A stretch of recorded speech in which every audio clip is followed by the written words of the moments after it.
بسم اللہ الرحمن الرحیم۔ ایک مرتبہ آپ صلی اللہ علیہ وآلہ وسلم اپنے گھر تشریف لائے۔ اس وقت سیدہ عائشہ رضی اللہ عنہ پیالے میں پانی پی رہی تھیں۔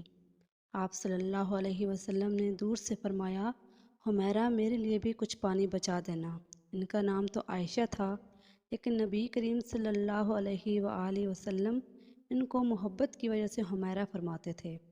اس حدیث مبارکہ سے پتہ چلتا ہے کہ ہر خاوند کو چاہیے کہ وہ اپنی بیوی کا محبت میں کوئی ایسا نام رکھے جو اسے بھی پسند ہو اور اسے بھی پسند ہو۔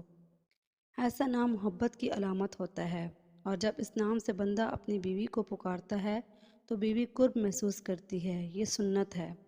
نبی کریم صلی اللہ علیہ وآلہ وسلم نے جب فرمایا کہ حمیرہ میرے لیے بھی کچھ پانی بچا دینا، تو سیدہ عائشہ صدیقہ رضی اللہ عنہ نے کچھ پانی پیا اور کچھ پانی بچا دیا۔ نبی کریم صلی اللہ علیہ وآلہ وسلم ان کے پاس تشریف لے گئے اور انہوں نے پیالہ حاضر خدمت کر دیا۔ حدیث پاک میں آیا ہے کہ جب نبی کریم صلی اللہ علیہ وآلہ وسلم نے وہ پیالہ ہاتھ میں لیا اور آپ صلی اللہ علیہ وآلہ وسلم پانی پینے لگے تو آپ رک گئے اور سیدہ عائشہ صدیقہ رضی اللہ عنہ سے پوچھا، حمیرہ تو نے کہاں سے لب لگا کر پانی پیا تھا؟ کس جگہ سے منہ لگا کر پانی پیا تھا؟ انہوں نے نشاندہی کی کہ میں نے یہاں سے پانی پیا تھا۔